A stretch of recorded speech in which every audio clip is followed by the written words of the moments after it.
99% అందరి ఆలోచన ఎలా ఉంది?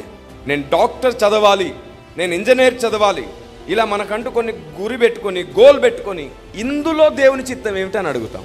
నువ్వు ఒకటి పెట్టేసుకున్నావు, అందులో దేవుని చిత్తం అడుగుతావు. నువ్వు వాస్తవానికి ఏం పెట్టుకోకుండా నా పట్ల దేవుని చిత్తం ఏమిటని అడిగితే దేవుడు చెప్తాడు. కానీ నువ్వు ఒకటి అనుకున్న తర్వాత దేవుడు ఏం చేస్తాడంటే నిన్ను డిసప్పాయింట్ కానివ్వడు. నువ్వు అనుకున్నది నువ్వు సక్సెస్ అయ్యేటట్లు దీవిస్తాడంతే. అందుకు నువ్వు మరలా స్పెషల్గా ప్రవచనాలు ఏం పొందక్కర్లేదు. నువ్వు కష్టపడి చదివితే గెలుస్తావు. మూడు విషయాలు చెప్తాను. జ్ఞాపక శక్తి అడుగు, భయపడని, ధైర్యాన్ని వరముగా అడుగు, ఏ ప్రశ్న చూసినా చదివిన సమాధానం గుర్తుకొచ్చేటట్లు చేయమని అడుగు.